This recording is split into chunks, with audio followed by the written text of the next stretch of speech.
Supreme court ने वो कर दिखाया है जिसकी उम्मीद पूरा देश कर रहा था। चुनाव आयोग, जिसे अब तक मनमानी का लाइसेंस मिला हुआ लग रहा था, उसे सुप्रीम कोर्ट ने सिर्फ 24 घंटे का टाइम देकर सीधा आईना दिखा दिया है। सवाल यह है कि अचानक ऐसा क्या हुआ कि सुप्रीम कोर्ट को चुनाव आयोग को इतनी सख्त डेडलाइन देनी पड़ी। क्या ये वही चुनाव आयोग है जो अभी तक सरकार के इशारों पर चलता हुआ नजर आता है? इस तरह की बातें सोशल मीडिया पर लोग कर रहे हैं। जवाब मांग रहे हैं कि क्या एसआईआर की प्रक्रिया, वोट बढ़ाने घटाने और मतदाता सूचियों में मनचाहे बदलाव को लेकर उठ रहे सवाल अब सच साबित हो रहे हैं।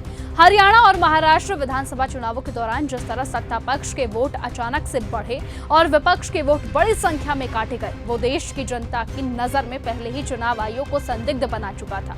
इसके बीच अब मतदाता सूची तैयार होने के बाद अचानक से एसआईआर यानी कि सेलेक्टिव आइडेंटिफिकेशन एंड रीवेरिफिकेशन लागू कर दी गई। बताया ये गया कि ये वोटर लिस्ट को सही करने का एक तरीका है, लेकिन असल में ये प्रक्रिया इतनी अजीब, अव्यवस्थित और दबावपूर्ण थी कि कई राज्यों में 3032 लोगों की जान तक चली गई। केवल उत्तर प्रदेश में ही 3 दिनों में 3 बीएलओ की मौत हो गई। और जब मामला केरल तक पहुंचा, जहां लाखों एनआरआई और शारीरिक सत्यापन लगभग असंभव है, तब ये विवाद हाईकोर्ट से होता हुआ सीधा सुप्रीम कोर्ट पहुंचा।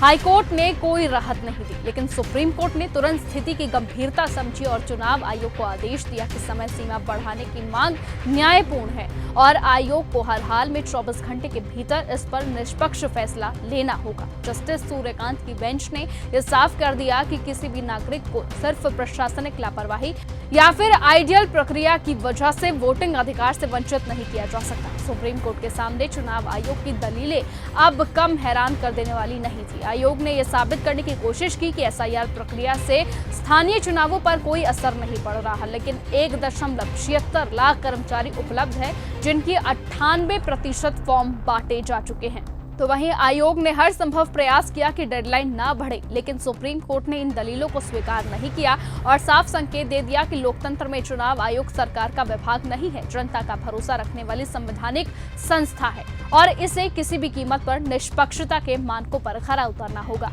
और आज ये पहली बार खत्म होती दिख रही है कि क्यों चुनाव आयोग लगातार समय सीमा बढ़ाने के लिए फॉर्म वितरण, एनआरआई वेरिफिकेशन और बीएलओ की सुरक्षा को लेकर इतने सवालों में घिर रहा था।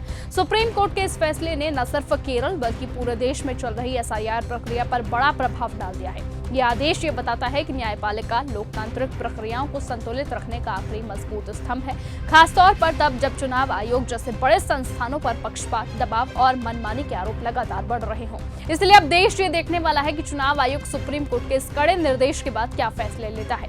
क्या ये जनता, लोकतंत्र और मतदाता अधिकारों के पक्ष में खड़ा होगा या फिर सत्ता पक्ष के दबाव में वही पुराना रवैया जारी रहेगा। लेकिन इतना साफ है कि सुप्रीम कोर्ट ने 24 घंटे की डेडलाइन देकर, अल्टीमेटम देकर ये साफ कर दिया कि चुनाव आयोग की मनमानी अब नहीं चलने वाली है और लोकतांत्रिक प्रक्रिया को बचाने की जिम्मेदारी अब न्यायपालिका ने अपने हाथों में ले ली है।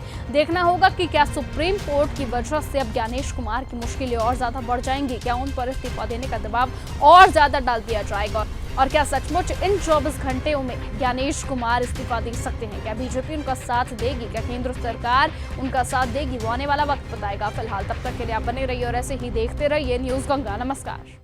अगर आपको यह हमारा वीडियो पसंद आया हो तो इसे लाइक और शेयर करना बिल्कुल ना भूलें। साथ ही हमारे चैनल न्यूज गंगा को सब्सक्राइब और फॉलो जरूर करें ताकि देश और दुनिया की हर बड़ी खबर आप तक सबसे पहले पहुंचे।